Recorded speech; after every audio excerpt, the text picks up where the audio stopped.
सुप्रभात। मैं हूं जगेंद्र राणा।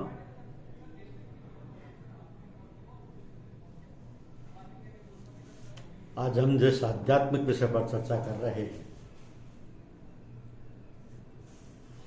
उसका शीर्षक है नजर वर कदम।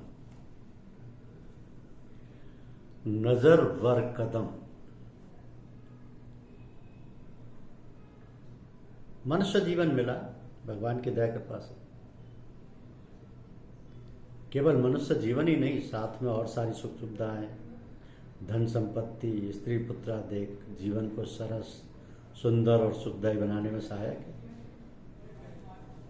फिर और सुंदर बात है कि सत्संग मिला है। ऐसा वैसा सत्संग नहीं, आध्यात्मिक सत्संग,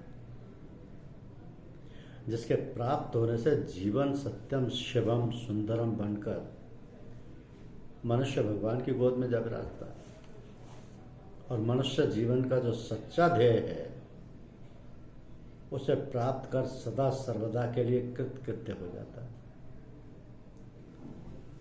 तो ऐसा मनुष्य जीवन पाकर और ऐसा सुंदर शुभ अवसर पाकर यदि हमने अपने आप को ईश्वर से विमुख रखा, उदासीन रखा और जीवन का जो सच्चा ध्येय है, लक्ष्य है, उसे प्राप्त करने में अपनी जान की बाजी नहीं लगाती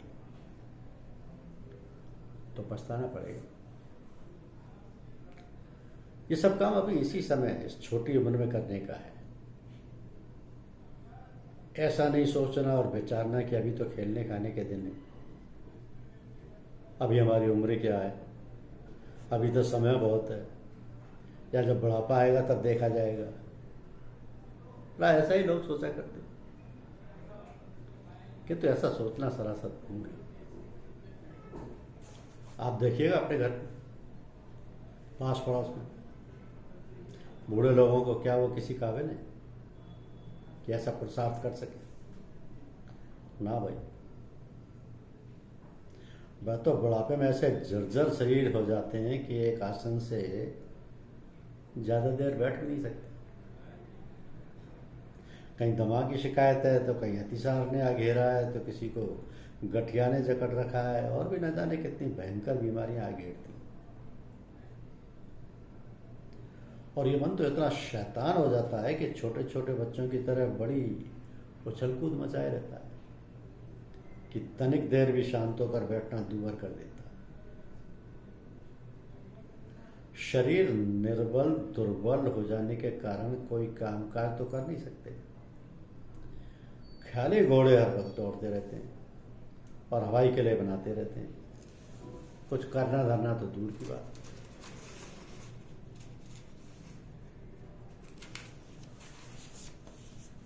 तो सावधान होकर सारी बातों से अपने चित्त को हटाकर जरा भगवान की ओर भी थोड़ी देर लगा लिया करो, जैसे हमारा स्वभाव बन जाए भजन भाव करने का, उसकी याद करने का। उस परमपिता परमात्मा ने जिसने सब कुछ हमें दिया है, ये बात भी ना भूलें कि हमारे दुनियादारी के सारे काम भी उसी के हैं, हमारे जीवन की सारी सुख सुविधाएं भी उसी की दी हुई हैं। अतः सब उसी का समझकर उसका भोग करते हुए उसमें आसक्त ना हो। और जो भी प्राणी हमारे आश्रित या हमारे सहवास में है, उनकी देखरेख, उनकी सेवा शुश्रूषा उसी प्रकार करें जिस प्रकार हमारा कोई साथी या संबंधी अपने किसी बच्चे को अथवा किसी और वस्तु को धरोहर के रूप में सुपुर्द कर जाए, ये कहकर कि मैं बाहर जा रहा हूं। इसकी देखरेख और हिफाजत करना तब हमारा कर्तव्य हो जाता है कि हम अपने बच्चे और अपने सामान से ज्यादा उसकी देखभाल और साथ संभाल रखें। ये जीवन क्षणभंगुर है, कोई ठिकाना नहीं कि कब हमारा साथ छोड़ दे, कब ये प्राण पखेरु शरीर रूपी पिंजरे से निकल कर उड़ जाए, तब फिर सबको जैसा कि तैसा पड़ा रह जाएगा और हमारे किसी काम नहीं आएगा। ऐसा सोच विचार कर सब कुछ करते धरते हुए भगवान से अपनी लौ लगाए रहे और जीवन को धन्य और सुकृत बनाए। कर से कर्म करिए विधि नाना, मन राखे जहां कृपा निधान। मनुष्य ने अपने आप को अपनी धारणा और मान्यताओं में बुरी तरह जकड़ रखा है, बांध रखा है और कहता यह कि भगवान ने ये किया वो किया, और सारा दोष भगवान या विधाता पर मरता है। वो रोता है, छटपटाता है, किंतु उन बंधनों से छूटने का प्रयत्न नहीं करता और ना ही साहस जुटा पाता है। वो अपने को विवश, निराश, दीनहीन समझने लगता है। तो जब तक लड़कपन रहा, समय नासमझी में, खेल कूद और माँ बाप भाई बंधुओं के लाड़ प्यार में बिताए, बड़े हुए, पढ़े लिखे, नौकरी चाकरी की, रोजगार व्यवसाय किया अथवा खेती बाड़ी में लगकर रुपया पैसा कमाने लगे, घर और परिवारजनों की सेवा शुश्रूषा में लग गए, तो माँ बाप ने विवाह कर दिया। अब जीवन की नई रूपरेखा शुरू हुई। घर वाला परिवार वालों से अब अधिक लगाव, प्रेम व्यवहार हो गया। अब तो जो कुछ है पत्नी ही है, हर समय उसी का ख्याल, उसी की देखभाल, उसी के साथ उठना बैठना, खाना पीना, चलने लगना। इस प्रकार कुछ समय बीता तो बच्चा पैदा हो गया। अब उसके लालन पालन और खिलाने पिलाने में समय बीतने लगा। अब पत्नी में लगाव तो है, किंतु कुछ बच्चे में बट गया। इस प्रकार जीवन का काफी समय यानी घर गृहस्थी के चक्करों में, झंझटों में बीत गया। अब शरीर में निर्बलता आने लगी, थकावट पैदा होने लगी। अब उतनी मेहनत और परिश्रम नहीं कर पाते जितनी कि अब तक करते थे। इधर बच्चे भी बड़े हो गए, उनको पढ़ाने लिखाने में समय और धन जुटाना पड़ गया। फिर लड़का लड़की पढ़ लिख कर तैयार हुए तो उनकी नौकरी चाकरी, शादी विवाह का समय अब पहुंचा। तमाम दौड़ धूप करने के बाद, काफी पैसा खर्च करने के बाद विवाह वगैरह किया। अब शरीर और भी टूट गया और बुढ़ापा आ गया। अब तो कामकाज, नौकरी चाकरी में कष्ट होने लगा। अब यदि नौकरी है तो रिटायरमेंट आ गया, पेंशन मिलने लगी, आराम करने का, सुख सुविधा में रहने का समय आ गया। किंतु फिर भी माया मोह नहीं। लड़के बच्चों का, पोते पोतियों का, देवते देवतियों का लालन पालन, शादी विवाह के ख्याल आने लगे।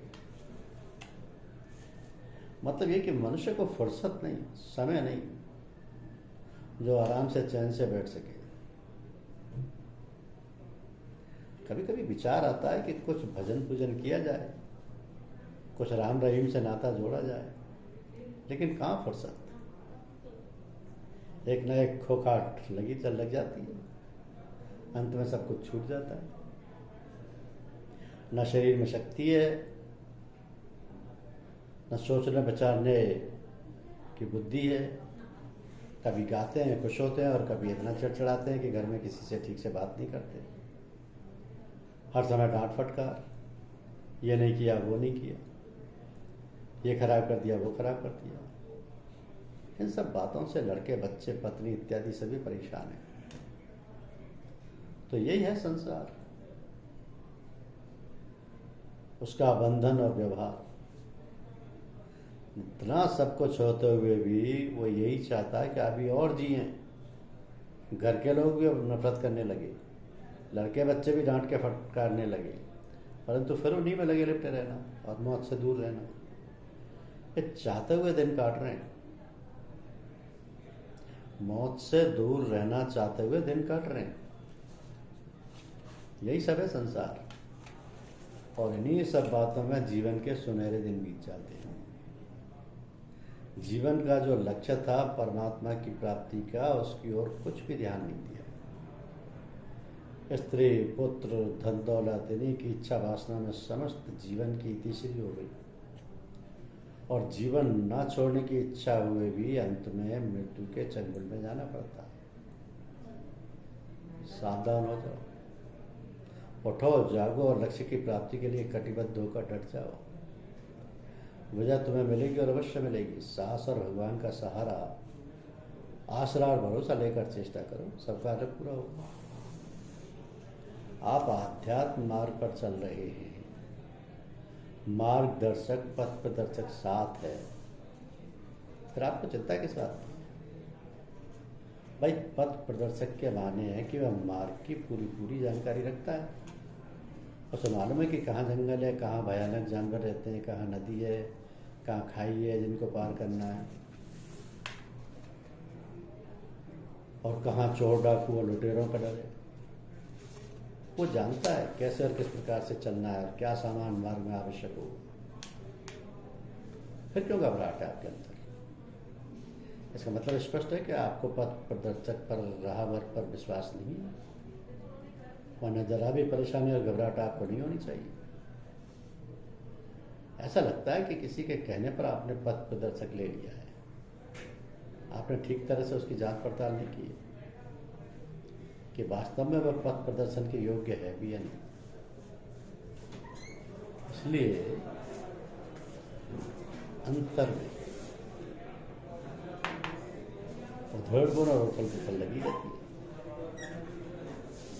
सोचते कहीं लुट ना जाए, कहीं शेर चीता या रीछ वगैरह जानवर ना खा जाए, कहीं नदी नाले में ना बह जाए, इत्यादि विचार परेशान करते रहते हैं। तो यदि ऐसी अवस्था है आपकी तो आप रुक जाइए और सबसे पहले अपने आप को विश्वस्त कर लीजिए, तब आगे बढ़िए। साधकों से बातचीत करते समय ऐसा लगता है मानो उन्हें अभी पता नहीं है कि वो क्या कर रहे हैं, किस लिए कर रहे हैं और क्या अवस्था है उनकी। सत्संग में या अभ्यास करते समय कोई विशेष बातें अनहोनी हो जाती है तो परेशान हो जाते हैं। भले ही अनेक प्रकार की घटना सत्संग में आने से पहले अनेक बार घटी होंगी, तब कोई विचार कोई परेशानी नहीं होती थी। सिर्फ एक ख्याल कर लेते थे कि यह तो देवगति है, अपना कर्म छीण है, ईश्वर की मर्जी ऐसी है, तो भाई अब क्या बात होगी, अब भी तो सब बातें उसी प्रकार होती हैं।